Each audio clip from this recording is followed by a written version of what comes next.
ক্ষমা করার অধিকার জমিনের দূরে কোনো আলেম সে ক্ষমতা রাখে না। একটা কোশ্চেন ছিল, একটা প্রশ্ন ছিল এদিকে।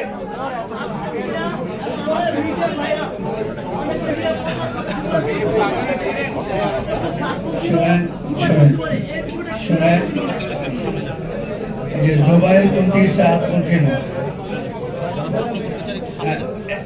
এক মিনিট শোনেন, সমাধান হলো, দেখেন সমাধান হলো, আমরা 5ই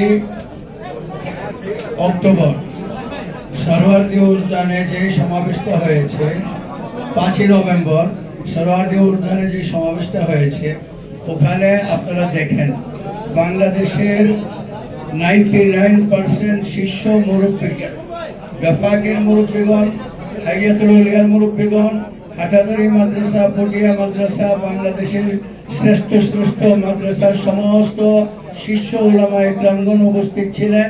ওখানে আমাদের আহ্বান ছিল, যারা সাতপন্থী বিভ্রান্ত তাদেরকে আমরা এখনো করজোরভাবে আহ্বান করি, আপনারা বিপদ ছেড়ে সঠিক পথে তবলিগ করেন। আপনারা আমাদের ভাই। সাদ সাহেবের যে বিরক্তিকর, সাদ সাহেবের যে বিভ্রান্তিকর বক্তব্যগুলো আছে, যেগুলো কোরআন এবং হাদিস পরিপন্থী, তিনি নবীর সমালোচনা করছেন, আপনারা সেটা ছেড়ে দেন। তিনি ইসলামের অপব্যাখ্যা করেছেন, আপনারা সেটা ছেড়ে দেন।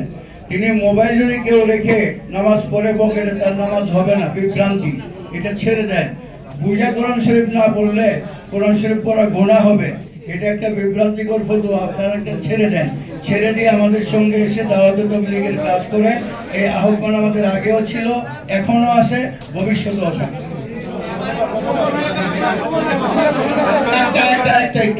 এই ভাই একটা প্রশ্ন করছে যে জুবাইরপন্থী এবং সাতপন্থী, এই ব্যাপারটা আপনাদের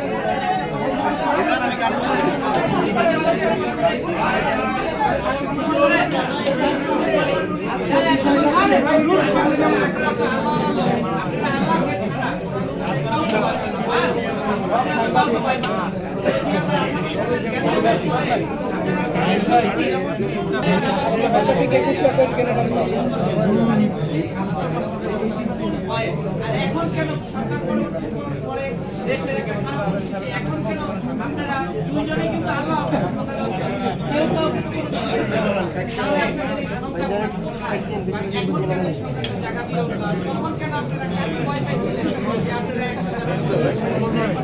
না, এটা আপনার ভুল ধারণা। আমরা কখনোই একসাথে মোনাজাত করি নাই, একসাথে ইজতেমাও করি নাই।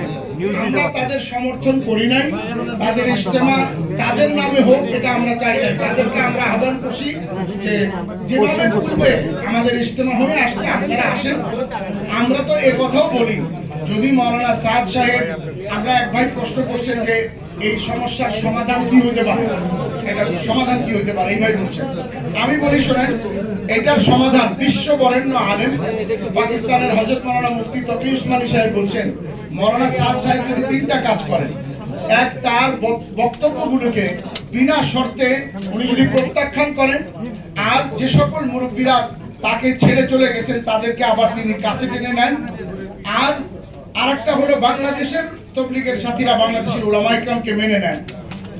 আর তিনি মাওলানা সাদ সাহেব যদি দারুল দেওবন্দের কাছে আপোষ করে নেন, তাহলে উনি আমাদের বাংলাদেশে রুজু যেটাকে বলে ওনার বক্তব্য প্রত্যাখ্যান করে দেওবন্দের সাথে আপোষ করে নেন, তাহলে আমরা এখানে যারা বসা আছি, আমি ওনাদের থেকে আগবাড়ে বলছি, অন্ততপক্ষে আমি তৈরি আছি যে আমি আমার মাথার পাগড়ি সম্মানার্থে মাওলানা সাদ সাহেবের পায়ের নিচে বিছিয়ে দিব। একটা প্রশ্ন ছিল,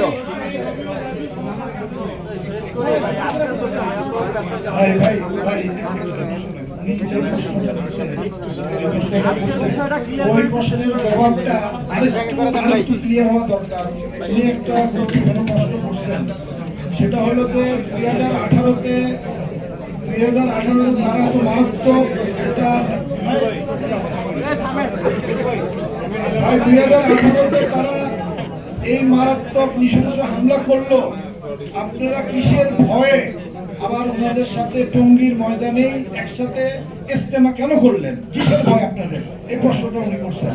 এটার জবাব যেহেতু আপনাদের জানা নাই, ভিতরের বিষয়গুলো আপনাদের জানা নাই মানে কি আসলে এগুলো সরকারের পক্ষ থেকে জানাইতে হয় বা সরকারের সেই সুযোগটা দিতে হয়। আমরা ওই সময় বারবার মন্ত্রণালয়ে বসছি, সরকারকে আমরা কঠোরভাবে জানাই দিচ্ছি যে এই টঙ্গীর ময়দানে সাতপন্থীদের কোনো ইজতেমা হবে না। আমাদের আহমদ শফি সাহেব চট্টগ্রাম থেকে উনি চিঠি পাঠাইছেন প্রশাসন বরাবর, সরকার বরাবর, যে এই টঙ্গীর ময়দানে সাতপন্থীরা কোনো ইজতেমা করতে পারবে না। সাতপন্থীরাও বলছে যে আচ্ছা আমাদেরকে অন্য একটা জায়গায় দরকার করলে আমাদেরকে ইজতেমা করার সুযোগ দেবেন, কিন্তু আহমদ শফি সাহেব বলছে যে না, এই বাতিল ফেরকাকে বাংলাদেশের জায়গায় কোনো জায়গায় তবলিগের নামে কোনো ইজতেমা করতে দেওয়া হবে না। আহমদ শফি সাহেব 2018-তে বলছেন, কিন্তু সরকার নানানভাবে আমাদেরকে চাপ দিয়ে, আমাদেরকে নানানভাবে প্রেশার দিয়ে ওনারা বাধ্য করছেন যে আমরা প্রথম পর্ব করবো, ওরা কোনোভাবে একটা পর্ব এইভাবের জন্য হলেও করুন। ওইভাবে ওনারা 2018-তে আমাদেরকে প্রেশার দিয়ে এটা রাজি করছেন। ওই ধারাবাহিকতা ওনারা বজায় রাখছেন এই 2023 পর্যন্ত।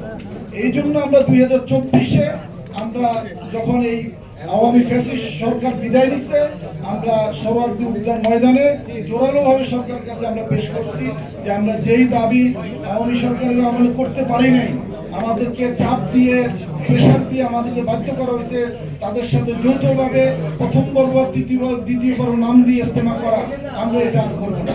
দাবিগুলো একটু বলেন। আমাদেরকে বলা হলো যে এইবারের জন্য করেন, সেই হিসেবে আমরা এপ্রিল পর্যন্ত একটা সময় আমরা নতুন আসছি তো, একটু দাবিগুলো বলে দেন আবার। এই সমস্যা এভাবে আমরা আর ঝুলে রাখবো না, আমাদের স্থায়ী একটা সমাধান এপ্রিল মাসে অবশ্যই করতে হবে। সরকারও আমাদেরকে কথা দিচ্ছে, আচ্ছা এবারের ইজতেমা যাক, এপ্রিল মাসে আমরা একটা স্থায়ী সমাধানের দিকে যাবো। সেই জন্য আমরা এই বছরের জন্য মেনে